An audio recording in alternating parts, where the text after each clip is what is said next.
No, you don't. Oh, this one.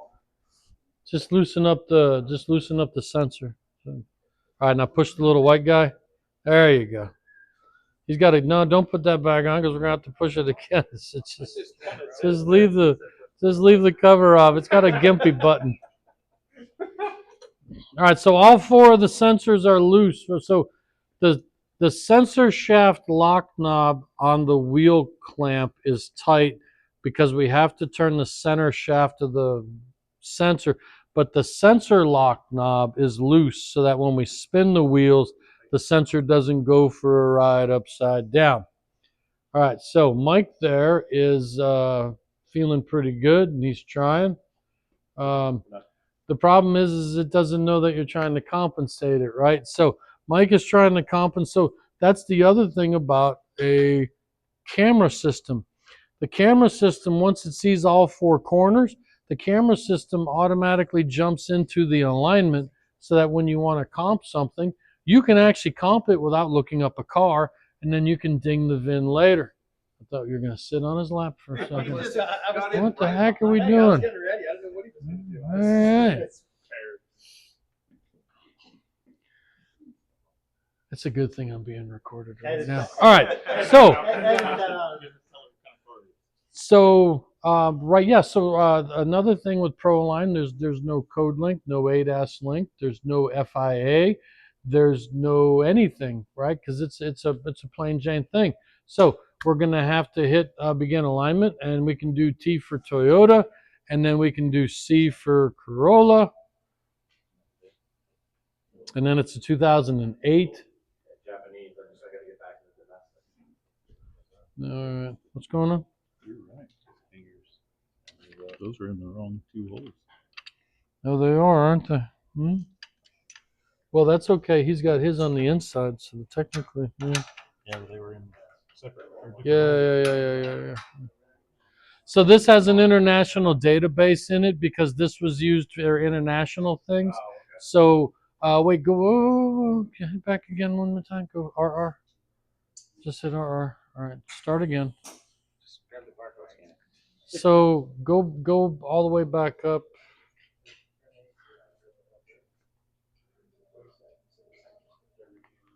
So you're an international, right? Okay, so that says factory heavy duty. Okay. And then it says international. Okay. Yeah, so just hit T for Toyota. All right, and then go to T and Toyota. Well, it had Toyota USA on it. Yeah. All right.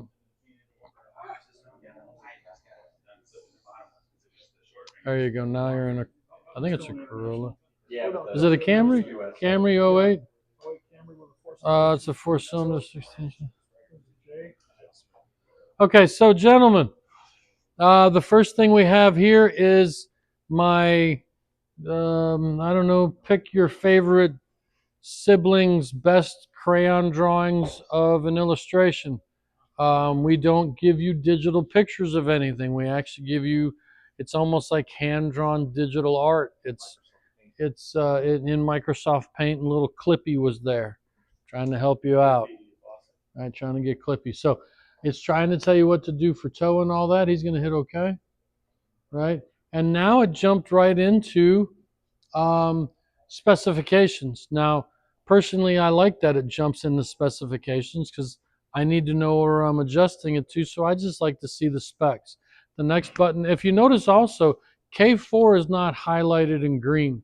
On a Winalign machine, the next logical step is always highlighted in green. You didn't pay for highlight notes, you paid for nothing, so you're getting nothing. If you want highlighted green notes, pony up.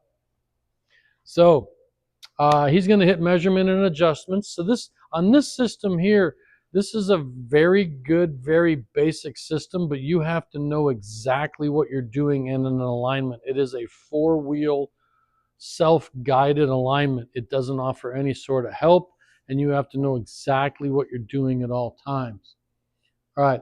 The next thing I'm going to tell you guys is if you look at the battery indicator, that's supposed to tell you how much battery life you have left in the sensors.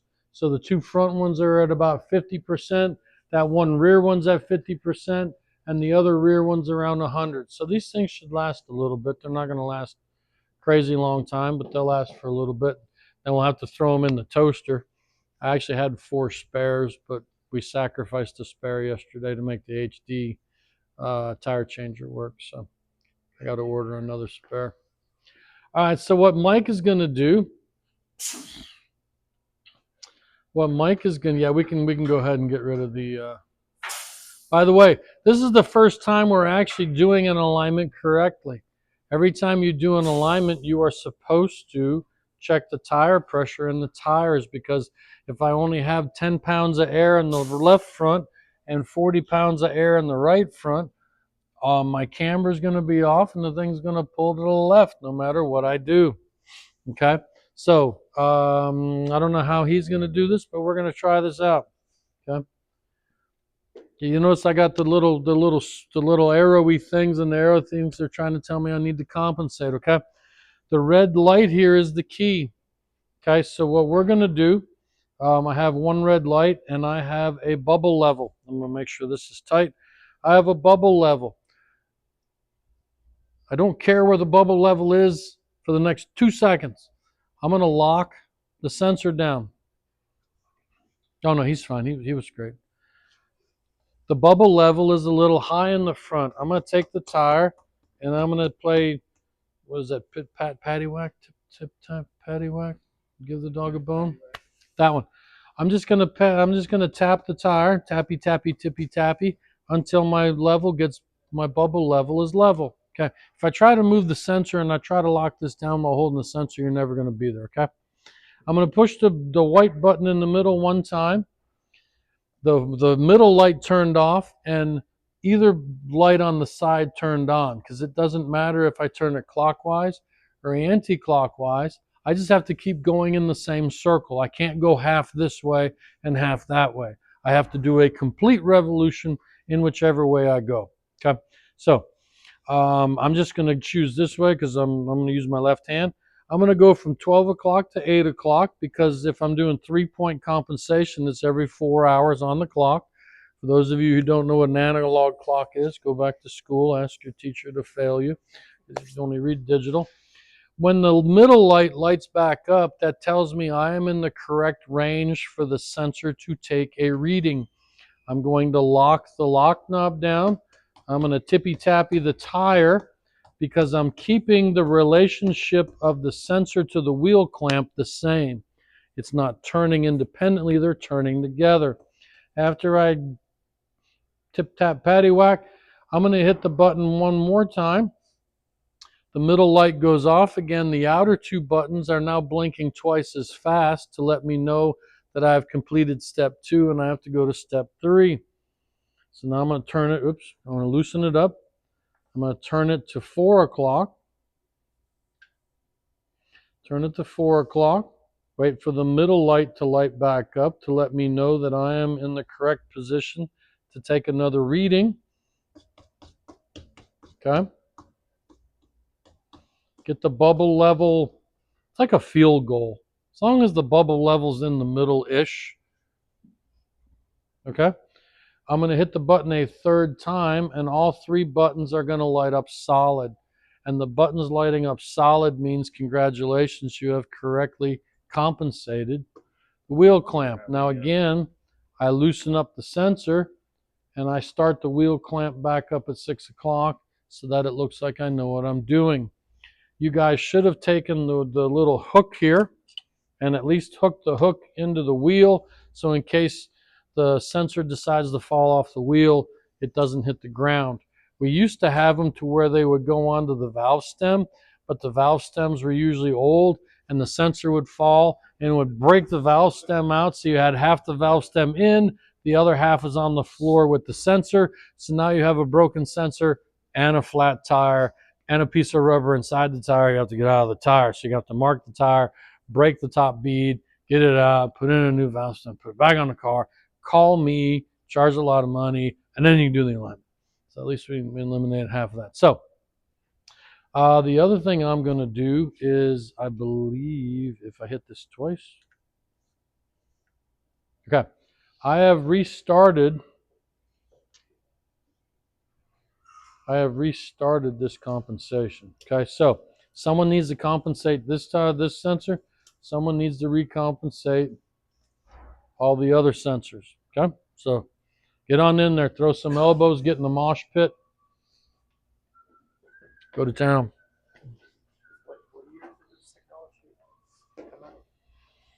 We've been doing 3-point compensation since about 1980. It's ahead of the game because he's probably used sensors like this before. After you get an axle done, you can lower that axle back down onto the rack, but then you have to jounce, what we call jounce the suspension. You have to make sure that the car moves up and down a little bit so that the camber settles out and the toe settles out so that when it's on the rack, it actually has good numbers.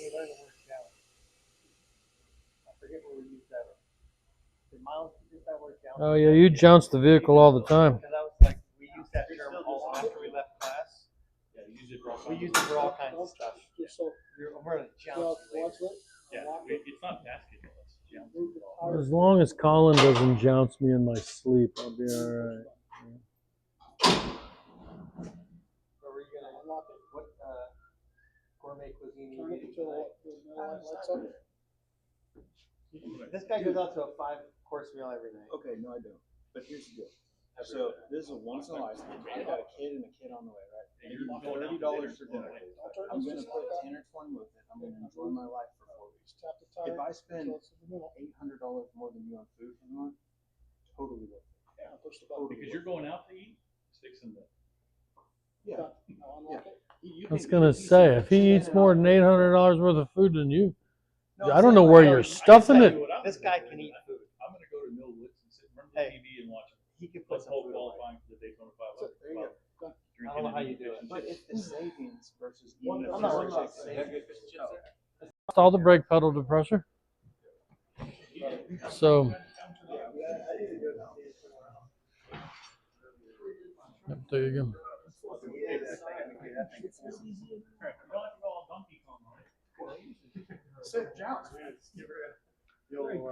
All right, now, unlike a camera system, he can't stand there. He cannot block two of the sensors. He cannot have the door closed. So he has to step back, close the door without falling off the rack and dying. Now he has to step back onto the stair. Close the door all the way, all the way. Oh, it's not Alexis. Close the door. There you go. All right. Step back on the stair. Now, standing here while making sure the infrared light beam can shine between his legs, he now has to lean into the car enough without putting too much weight on the car to steer caster. But the thing Neil has forgotten to do is take his K-key remote with him to tell it that it actually wants to measure caster.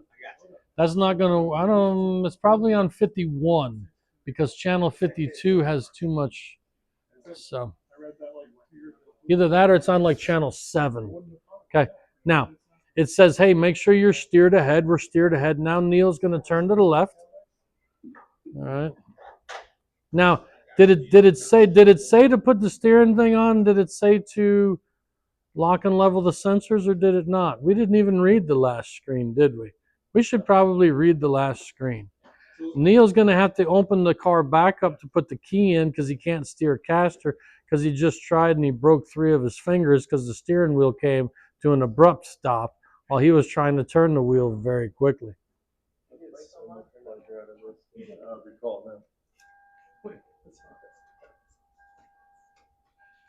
Yeah.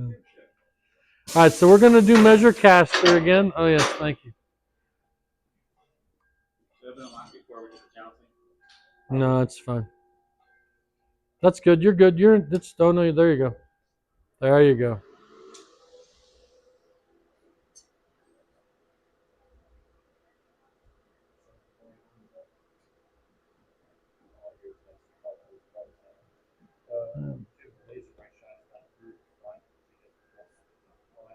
So, yeah, so there are, he's very acrobatic, I can tell. He's Cirque du Soleil. So, yeah, it shines back and forth to here. It shines back and forth to here. So if you notice, I may have a problem. What's it say to do? It says Lower the vehicle, install the brake, level and lock the sensors, which means we need to level and lock the sensors.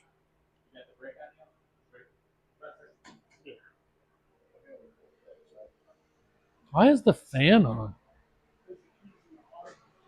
So, fan hadn't been on the whole time.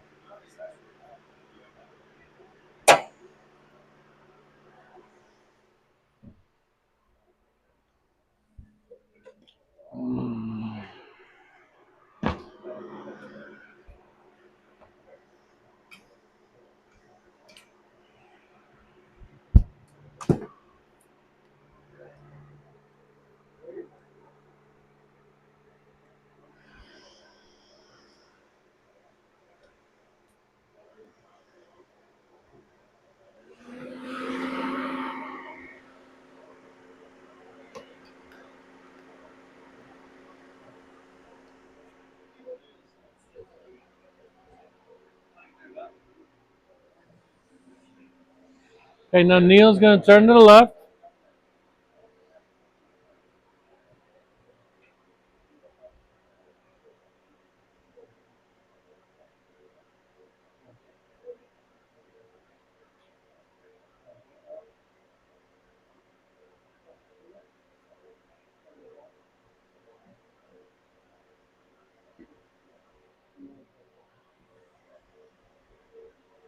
Just in the green.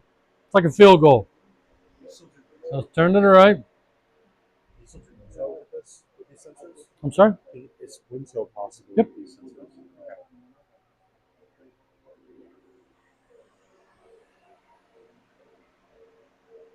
Okay. Lock in the rear.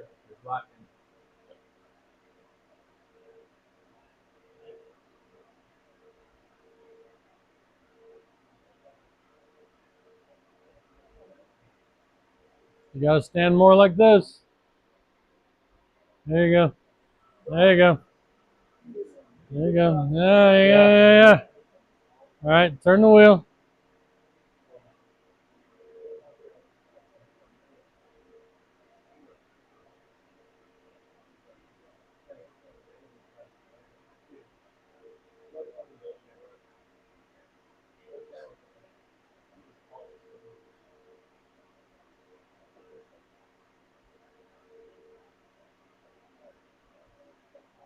Doesn't have to be perfect, just has to be in the green. Straighten it up.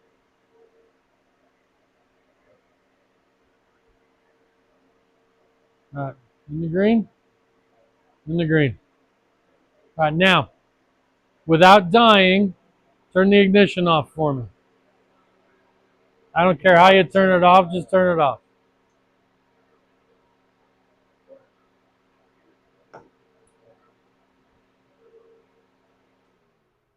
Thank you. Take the key out, put it in the middle of the center console for me. Hey, I'm married to a cop. I'm allowed to say that. Okay. Very good. Okay. Nice job, Justin. Sticky boogers. Sticky boogers. All right. That wasn't pleasant, was it? No. It was terrible, wasn't it? Time for an upgrade. Right? It's a lot of pain points. Right? So again, if you want, they have. Well, yeah, they have. So, but lots of pain points.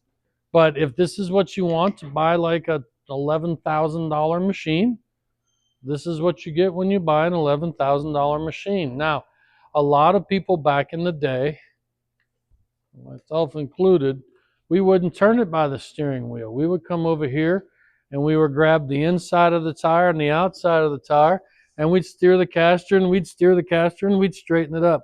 Okay. You can't do that with wind toe, because when I'm steering from the tire, I take all the slop and the play and the suspension and I shove it to the other side, and I will never get a straight steering wheel. Ever, never, ever. So that's why you're supposed to steer with the steering wheel. But steering with the steering wheel, you're standing like this, you're standing like this, you're standing like this, you're standing like this, right? So there's a lot of ways to do it, just to try to make sure that this beam isn't blocked, okay? Are the lobby still out there? Yeah, we started selling this system in just before 2012, late 2011. So there's like 14 years worth of these things out there.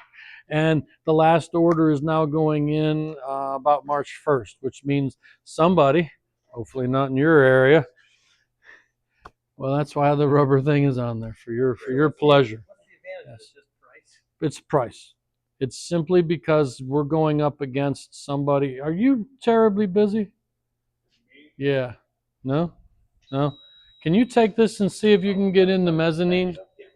He supposedly got me in the mezzanine, but I need to make sure it actually works. All right. Thank you. I know I'm a slob and I can do it myself and I'm fat and lazy. This is how we did it from like, I don't know, 1970 to 1999. That's why camera systems in 1999 were such a big deal, because you had technicians doing this their whole entire lives. Okay. Now the one thing I will say, another thing, it doesn't have FIA, right? So this didn't tell that to unlock the turn plates.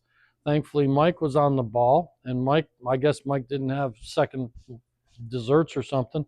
And he went back there and he manually hit unlock to unlock the turn plates.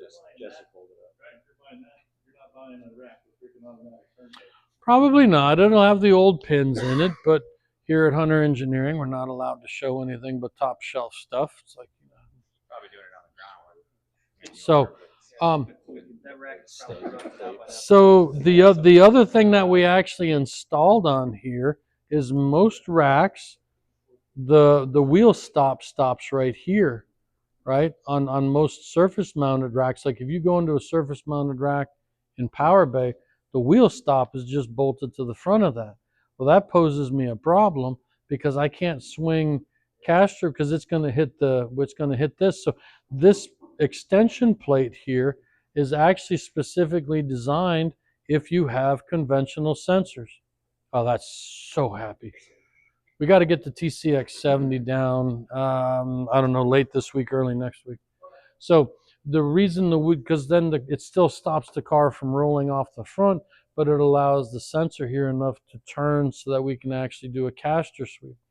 The last thing is if you have a car that has maybe the car is lowered, right? Then the body of the car is sitting down here. It's blocking your front toe beam. If we're blocking the front toe beam, I don't have my third line, right? So then I can't do an alignment on this car. Wrong. It was a trick question. So there is a thing in here and setup that Mike passed by, because Mike is really good at hitting Toyota by now because he did it like 14 times. You can put them on the rear, but there was a button over here that K2 said something about mounting position, or it said reverse mounting position or something like that.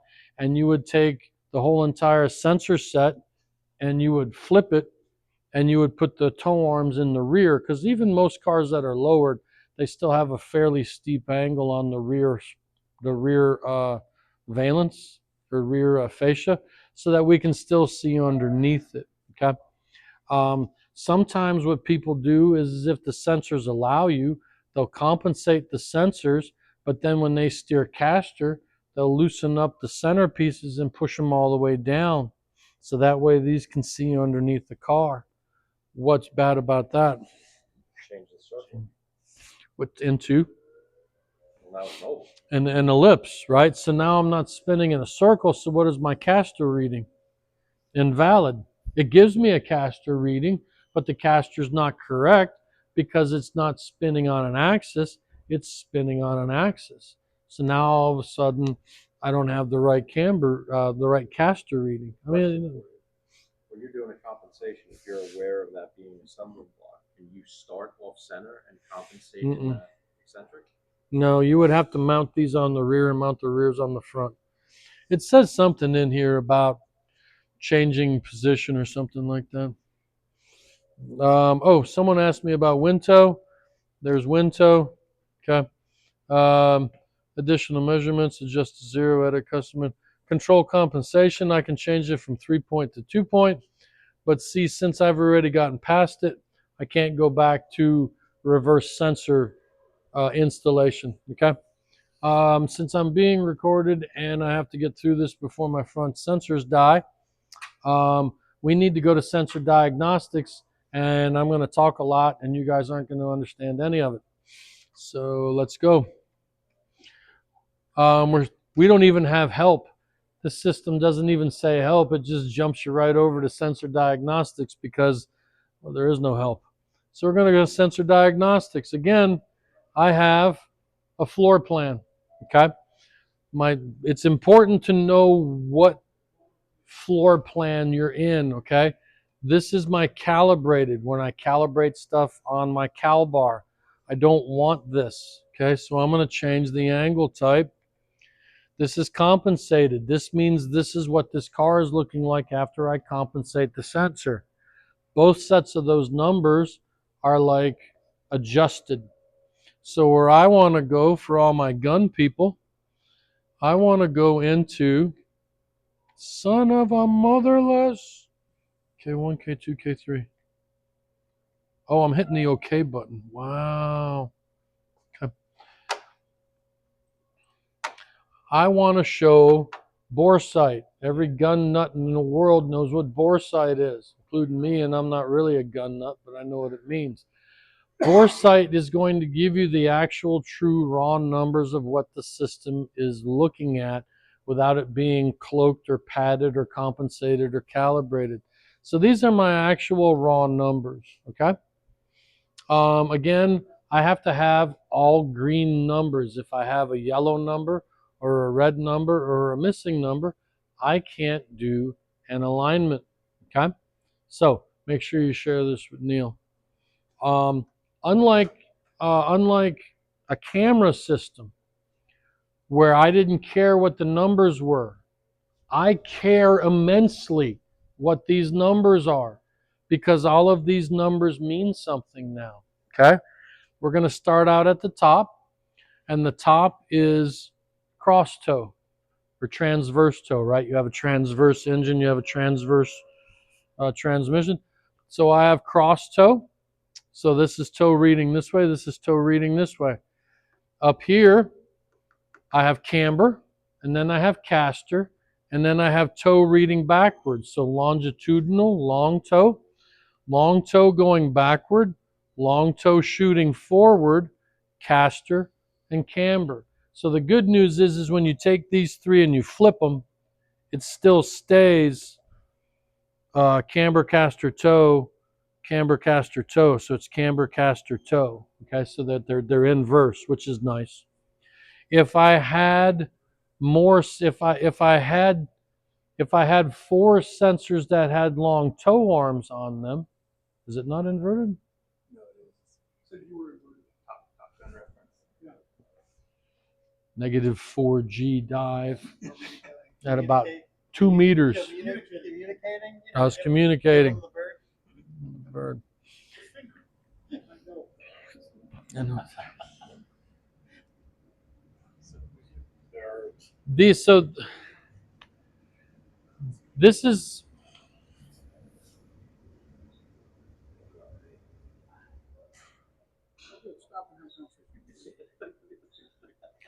that is the only one that has 3 broken wheels on it, and it's the only one that's blue, and it's the only one that goes into the literature department, and it's annoying.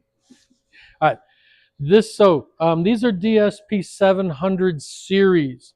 When we go downstairs to the truck garage, the truck unit has DSP700 series sensors also.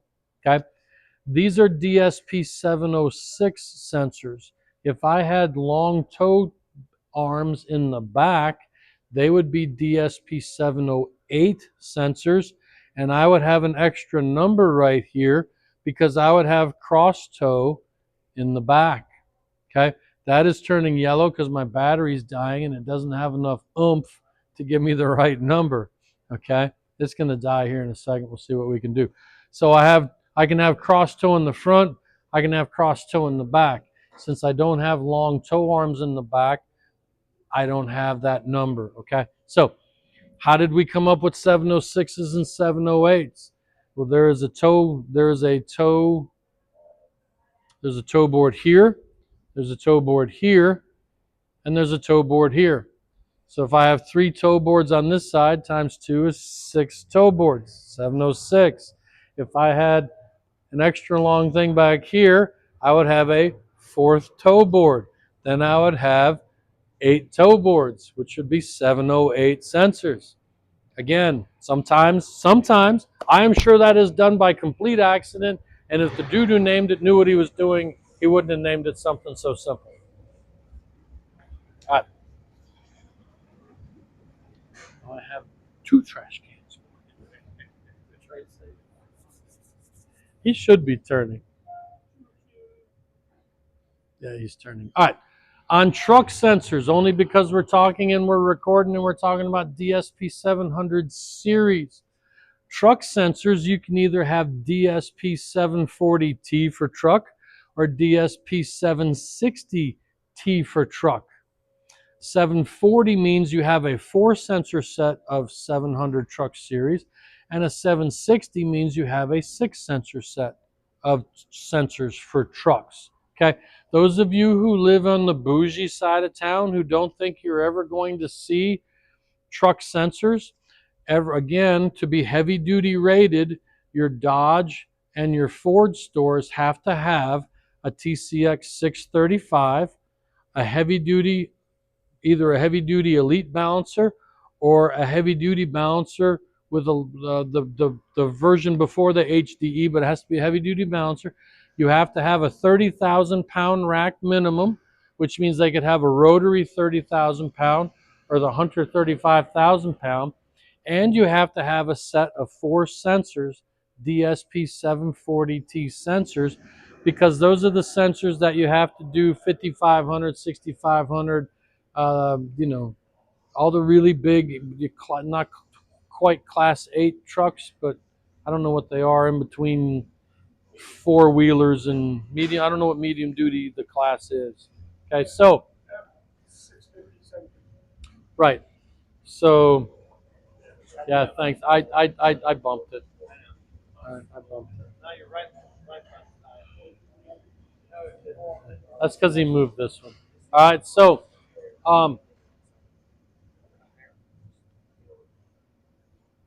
it's just every day with that stupid blue thing.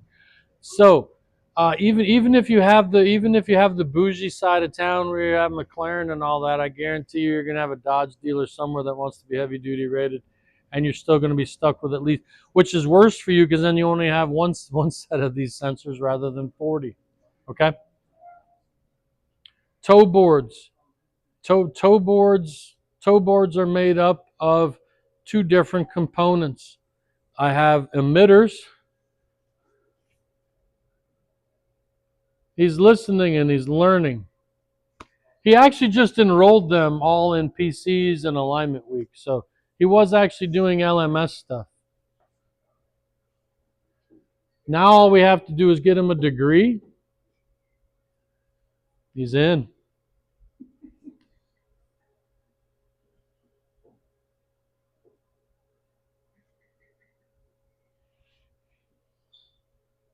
He was looking at Volkswagen stuff. Hmm? He was looking at Volkswagen stuff. Yeah. So, tow boards. Tow boards have 2 emitters. So the emitters are emitting infrared light. Then you have a tow board. Tow board is 2 parts. There's an emitter board and an actual tow board. Okay. The emitters that are blinking on this side are shining towards the tow board on that side. The emitters on that side are shining towards the tow board on this side. And conversely in the front here, I have emitters shining to a tow board in the rear. I have emitters in the rear shining to the tow board in the front. This is usually where I ask everyone to break out their phone to make sure that their phone can actually see infrared light. You cannot take your phone and put it here. It blocks everything and you can't see anything. So you have to come off to the side a little bit, and then it shows up as purple, a purplish white light. Okay? So If your phone can see a purplish white light, that means you can use your phone as a diagnostic tool, which means it is a business write-off because you can use it to diagnose 700 sensors. I make business calls. there It was it already a is. write-off. Oh, look. Heck yeah, that's pretty cool. Heck yeah. Does an iPhone work? Older ones don't, newer ones do.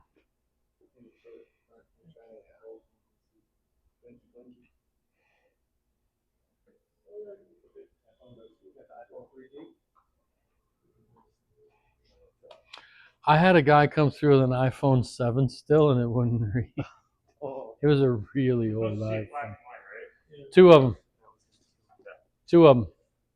They're either a white or a purplish. Some phones are more purple. Some phones are more like silvery gray. So, but Everybody here is like, oh, you might be colorblind a little bit. nothing here right now. I don't remember what it was, but we were all in class and somebody said, I was like, that's blah, blah, blah. And they're like, So, one of the easiest ways to diagnose 700 sensors is to have a phone that can see infrared light, because at least you can check whether or not the emitters are flashing, okay? We don't know whether the emitters are flashing. We just know what the tow board is picking up. So if the tow board isn't picking up any light, you have two choices. Is my tow board bad, or is the opposite sensor not actually sending out any infrared light? So even if this side here doesn't have a number, I don't know if it's this side is bad or that side is bad. I just know I'm not reading anything. I don't know if that thing is sending any information over. Okay, so I take my phone and I hold my phone up to the other side to see if I get two purple lights. If I get two purple lights, I know that that side over there is sending an infrared signal over, but something is wrong with this side where it's either not receiving it, it can't see it, or it's not reporting it to the transducer control board. Okay, so I can eliminate half of my problem. And then two, even though this side here might not have a number, my problem's over here because it's not actually no flashy. So if I don't flash a light, this thing doesn't have anything to pick up. It's going to be like, what do you want me to do? I'm just sitting around waiting. So a phone is a very important tool. Okay, everything else is easy, right? If I pick the thing up, my caster number should move. If I lean the thing in and out, my camber number should move. Right? Now you have to be careful. If you lean the thing too far out, my camber and caster only ranges to about 8 or 9 degrees. So if you lay this thing all the way sideways, it's just going to turn red because you're out of range. Right? So when you range these things, I usually only go 3 or 4 degrees just to make sure when I pick it up, it's actually moving. Okay. All of that is very important because, especially on truck sensors. Now, truck sensors don't work anything like this. So you're welcome. So that'll be a recording for another day. That'll be a recording for another day. Okay. Again, it has an arrow pointing to what sensor I'm looking at. So I'm looking at sensor 0. It has a lot of numbers here. The last time this thing was calibrated was October 7th. It's international, so it's 7 October, right? So 7 October of 2025. If I drop, so this is kind of dumb, but I have to drop down a tier. If I drop down a tier, I can go to tow diagnostics, okay? Hey, it came back. It's been missing for the longest time. I have 2 infrared emitters. So I have 2 mountain ranges, okay? All right, this is where I always insert this joke. What's the difference between a 2-hump camel and a 1-hump camel? Oh, I think I heard this before. $1,500. So I heard the dirty version. I just can't remember. I don't want to. I'm a married spud. I don't want to know the dirty version. So on a truck unit has 3 emitters. So on a truck unit, it has that weird lady from the Running Man, right? What do you do with the third one? So yeah, Total Recall, right? Yeah. So anyway, you know what I was talking. All right, all of this means stuff. Okay, I have so peak means so I have exposure and I have peak. Peak means how bright something is. How bright do I have to make that light to be seen either back or across, okay? So why isn't transverse on the top since transverse goes across the front? Why is longitudinal on the top and transverse? Engineers. So my longitudinal here, it says that one of my emitters has to have a brightness of 88. The other emitter has to have a brightness of 156. I'm going to get into position and length in a minute. My exposure, you can think of this like a camera, right? So I have ISO speed and I have aperture. So my ISO speed, or how much light it's letting out, is up here. My exposure is how long it has to leave the light on at that brightness for it to be seen by the back, okay?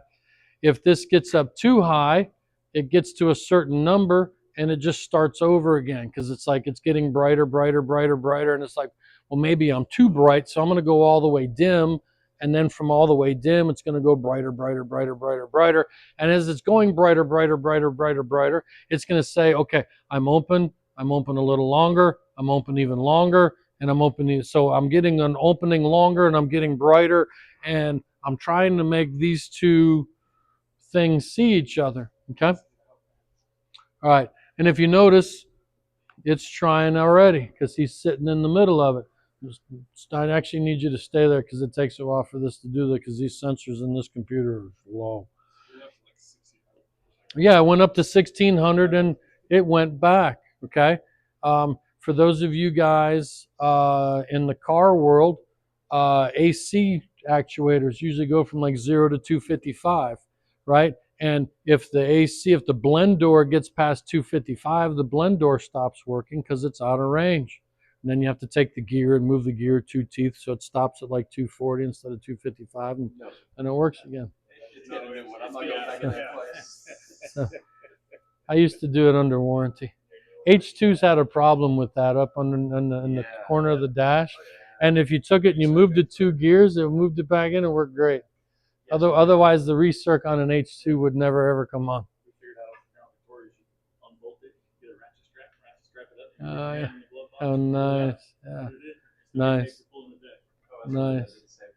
Yeah. So, yeah, that's good stuff.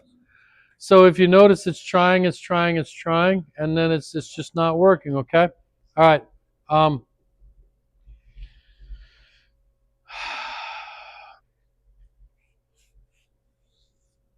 Position on a tow board.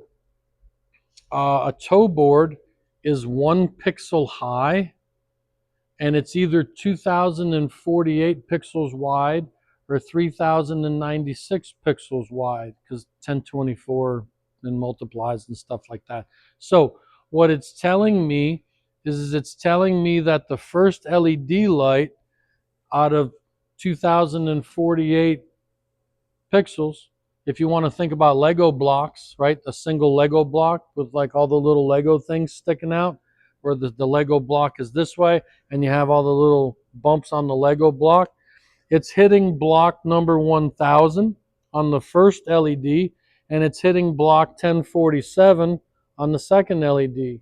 Or because you're into that, those are the 2 pixels that it's hitting where the light is concentrated the most, right? Because 0's all the way over here, 2048 is 1024, 2048's all the way over here. And then I'm hitting somewhere in the middle. Brother! Brother! Huh? Most intense I think I've seen you get. Oh, I know, right? Oh, I know. I don't have the hair. So, I was an Ultimate Warrior guy. So I was an Ultimate Warrior guy. So, yeah, I carry around the 2x4. All right.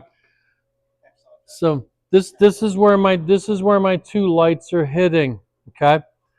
My length is, so now we have to take my pixels, and for most people to understand it, we're going to take my pixels and stand it up. Think of it when you go to a very fancy, elegant dinner party and they have all the wine glasses and the champagne glasses, and the champagne flows in the top one and then it bubbles over and over and over and over again. That's what's happening here. So I'm hitting pixel 1000. Pixel 1000 gets oversaturated with white, and then it spills over this way and this way. So if 1000 is the middle, it goes 4 of them this way and 4 of them that way, plus 1000 is like 9 little pixels, or 9 little things on the Lego thing, or 9 little cups, champagne cups. Okay. This one over here, 1047, it's sort of coming in just a little bit of an angle. So instead of having 9 things, I have 10 pixels being lit up, because it's coming in and it's overflowing on the either side of it. Okay. So that's what this all means. Position and length. It's how many secondary, tertiary, how many tertiary cups I'm filling up. Okay. When this number and this number need to be within 7 counts of each other. Okay. If this number here is 9 and this number here is 20, that tells me that this LED isn't shooting straight on, it's bouncing off of something. And it's like when you're skipping a rock on a smooth lake, because it's filling up 20 pixels instead of 10. So instead of coming in straight at it, it's coming in at an angle and it's skipping over the tops of my champagne glasses, and it's filling up too many of them. If the difference between here and here is greater than 7, you're going to get a blocked beam message. We don't know, you're not going to see anything in between here. Mike is not there. And you're still going to get a blocked beam message, and that's because something is refracting the light going this way, and the light is coming in too much at an angle. It could be that you have a spider web inside of here, because it's nice and dark and warm, just like Colin's thoughts. And that's plural. He's got 2 of those thoughts.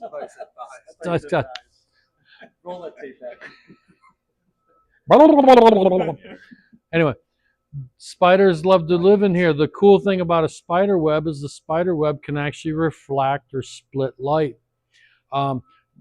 Refract. That's how I know I've talked too much today.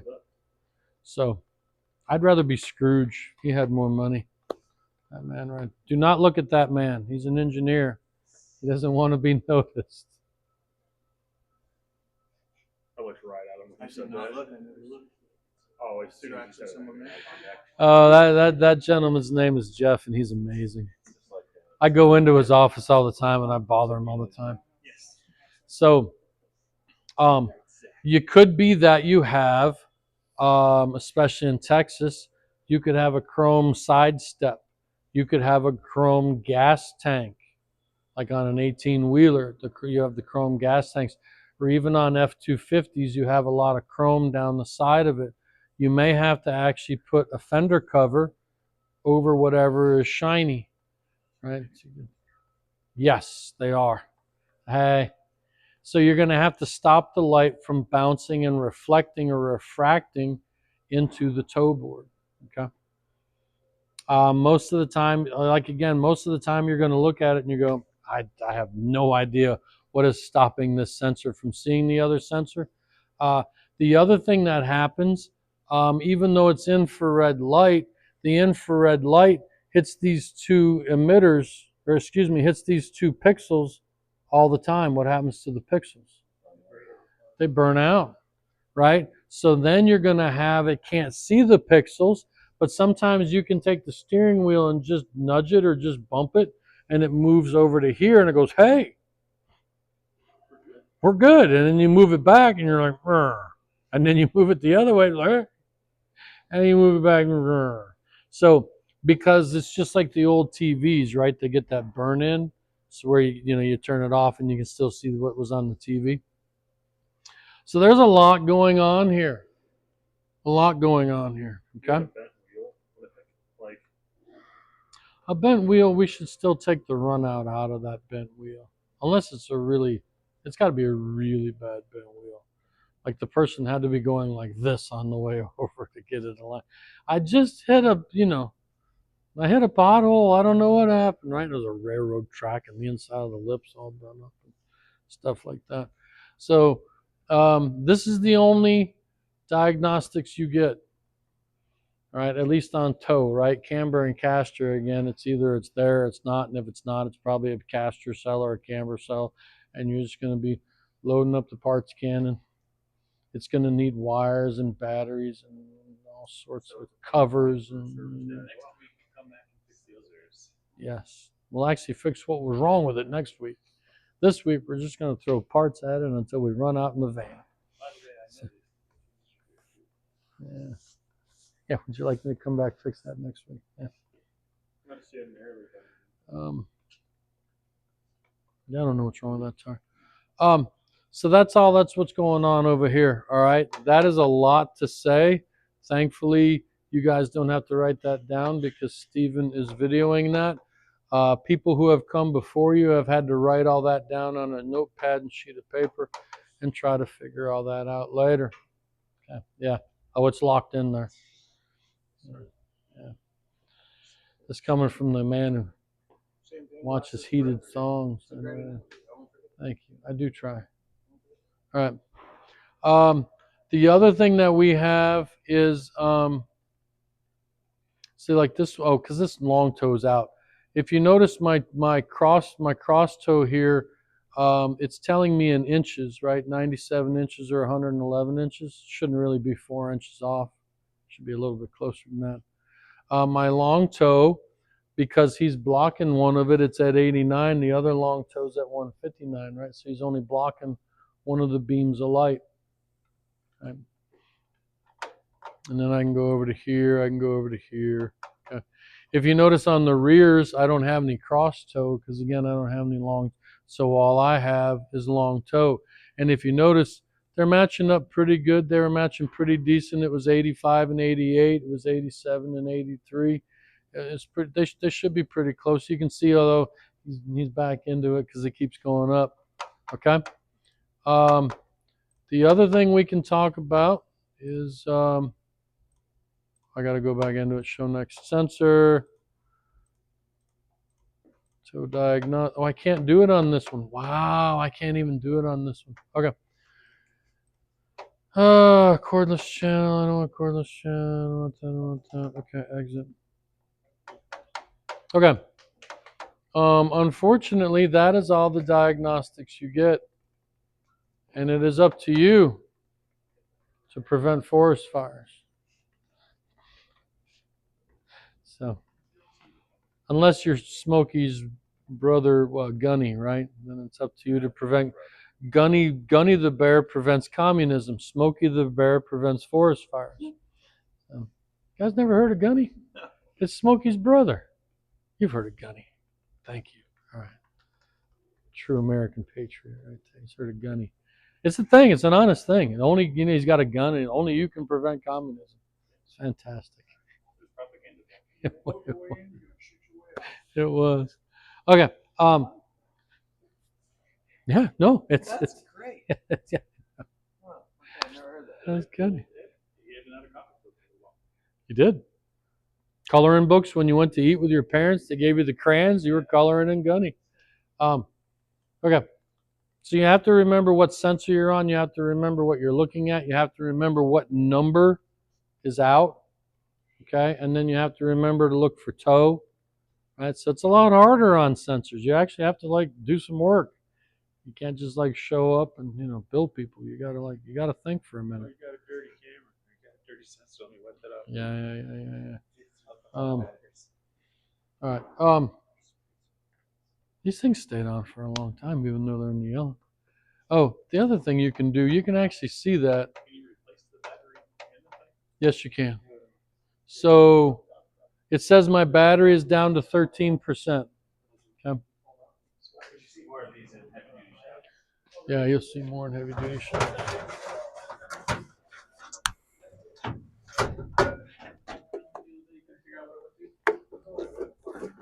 So this is lovingly referred to as the toaster because it looks like a 6-slice toaster.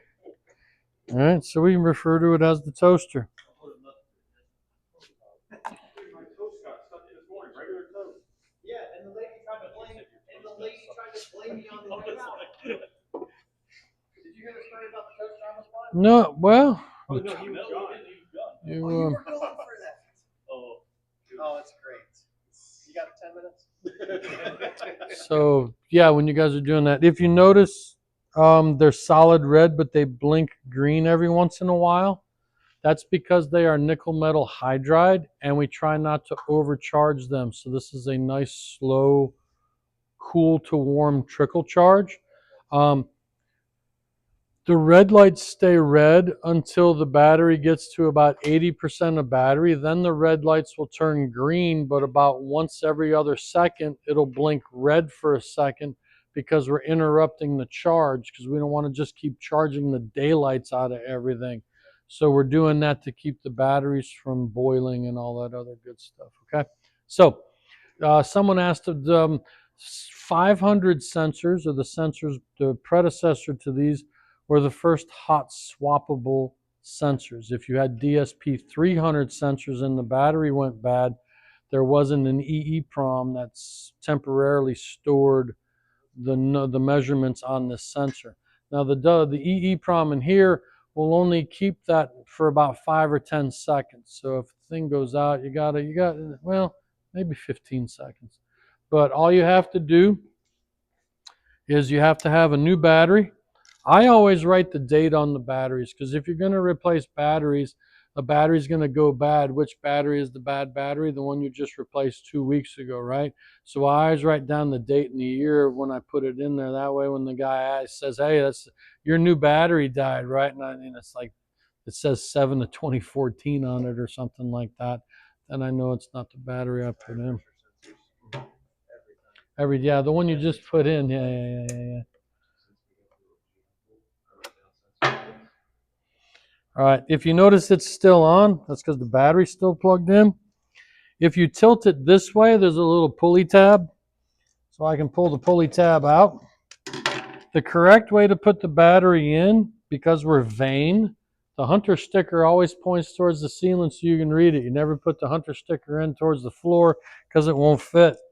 So vanity is the, put that back in. If you notice the sensor came back on, all of my yellows are going to go to green. And now I have a battery that says it's at 100%. It's obviously not at 100%, but we'll see what happens, okay? Do you replace that as an assembly or the individual cells inside? Where's that half battery?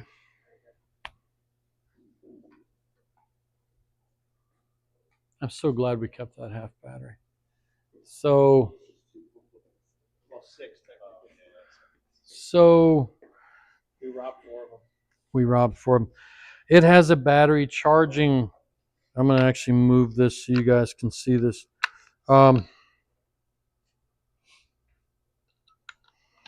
It has a battery charging board inside the battery.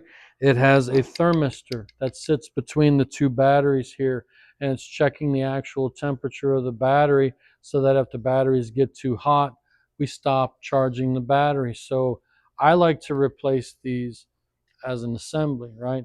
The other thing you can do is you don't have to go to the person. You can just, drop ship them 2, 4, or 6 of these batteries in the mail.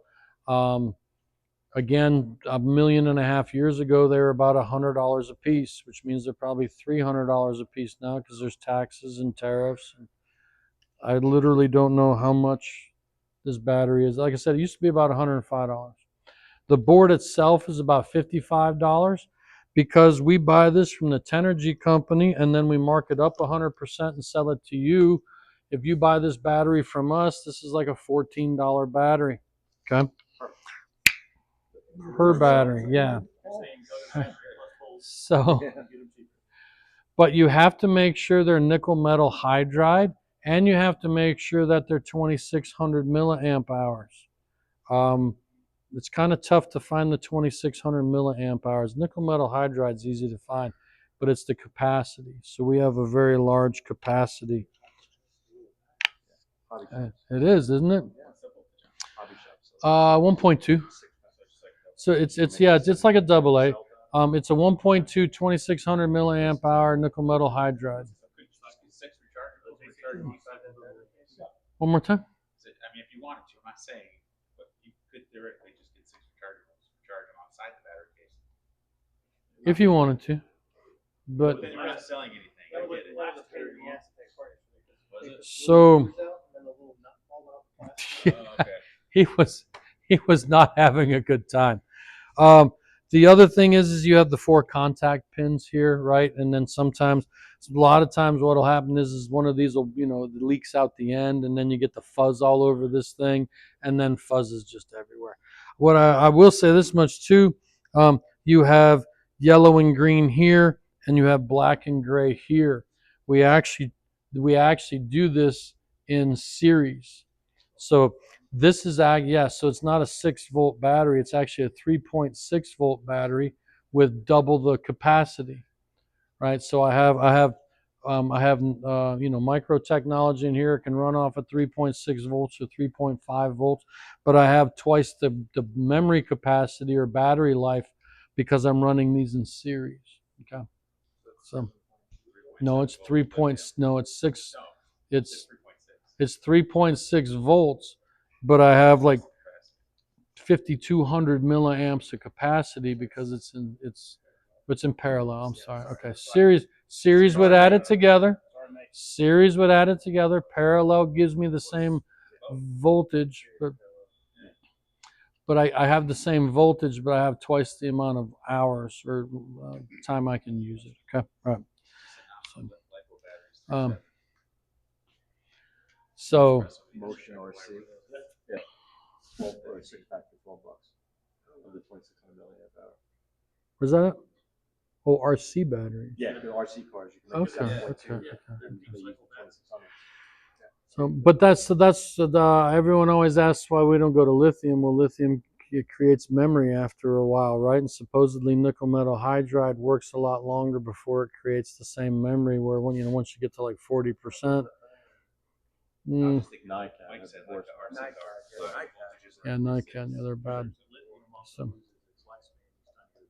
it does. That's why you buy this Austin EV, and they're like, hey, it'll go 400 miles, but only charge it to 80%. Yeah, and then like when you buy one from Ford, they go, hey, use that lightning charger as often as possible because it fills the battery twice as fast.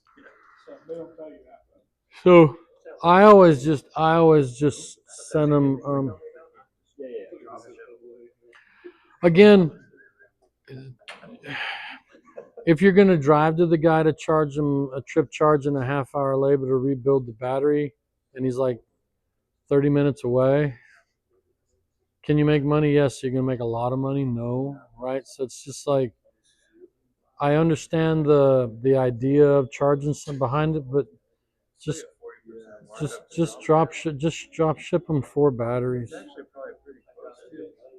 You get 40% markup on batteries. No, it's 30 to 33% plus the extra 10. So you're getting a 40% markup.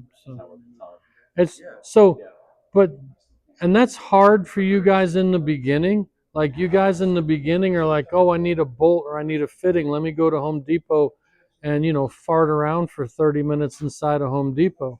Well, if you're charging $150 an hour labor, that's $75 you just blew into Home Depot, plus the 15 minutes back and forth. That's another 30 minutes.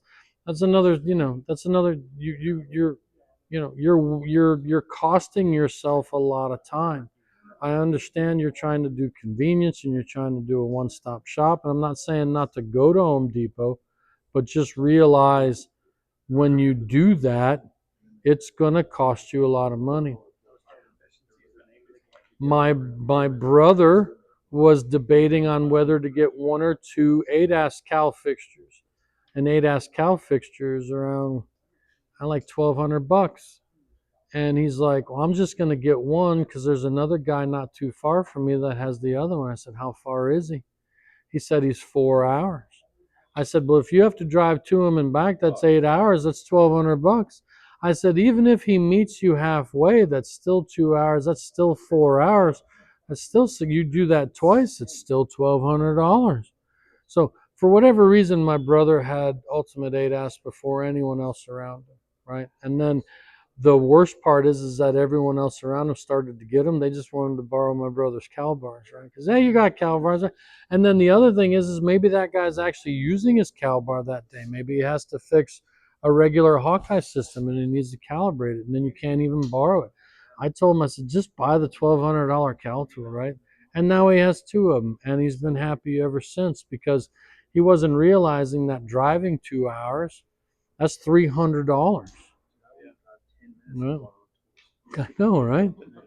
So, yeah, right. So,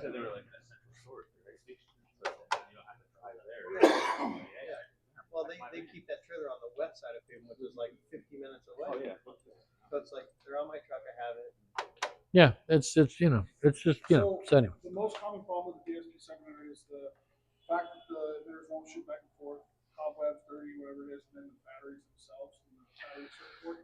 So, if you can get 18 months out of a battery pack, you send that to the Smithsonian and have it bronzed because that is really good. So would it be fair to say I should carry one of those on my van?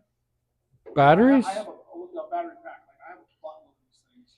You're either that or you're going to be drop shipping a lot of them. Now you have to be careful about keeping them in the van, right? Because batteries are normally charged at 80%, and then after they sit on your van for 2 or 3 months, then they're shelf life, right? So, um,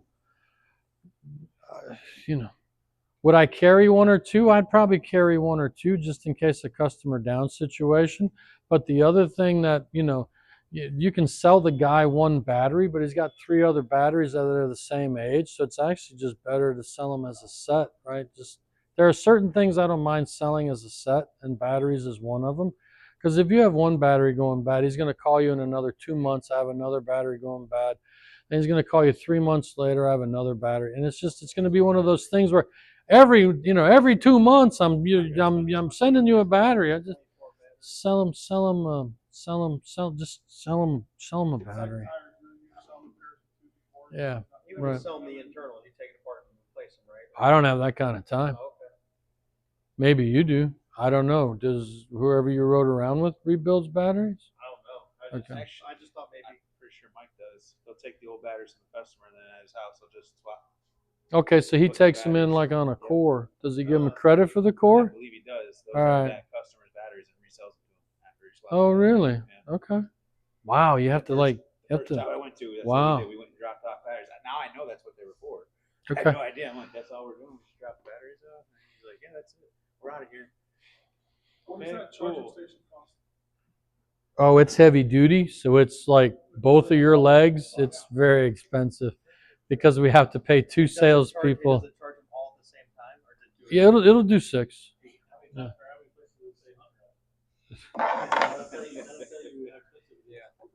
You know what's funny is it doesn't say it at all. The only place it says Hunter on it's the green charging board. Okay, it does do 6 batteries. Most of your heavy duty salesmen, when they sell a 6 sensor set of sensors, they will sell a toaster and an extra set of batteries, because when those batteries go dead, they always have a set on the charger because it's blinking red every once in a while. They're not overheating. They're not getting a shelf life. They're not getting memory.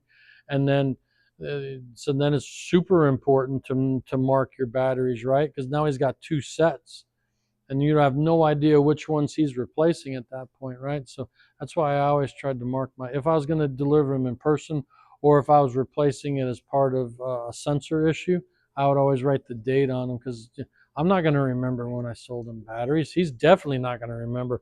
And which battery I sold him, he's never going to remember which battery I sold him. So a lot of your HD customers have this already, and they have an extra set of batteries. And to an HD customer, $600 for batteries is nothing. They're charging $299 for a 2-wheel alignment and $399 for a 6-wheel alignment. So they'll make it back in nothing. I had a guy out almost close to the Alabama state line. He could do a 3-axle alignment in 15 minutes because there was 2 people, and they just rolled down the side of that thing and they'll kill it. The guy, the sales guy that took over that territory, still can't sell them a Hawkeye XL because they're so good with their 700 sensors, and they're just rolling with it, and they're afraid it'll be slower. I know, right? And they're old. I remember installing those 700 sensors. Then the guy had a heart attack, open heart surgery. Then he came back. Then he showed me the scar, and then he kept working.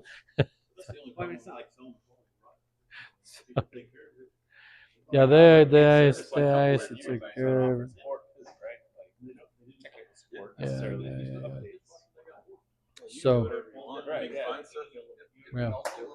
I think so. He actually keeps like he has different stockpiles of batteries for different customers. Yes, that's what, if I'm not mistaken, that's Okay. exactly what we dropped off that morning. Okay. Yep. Interesting. And he said, yeah, I just take these.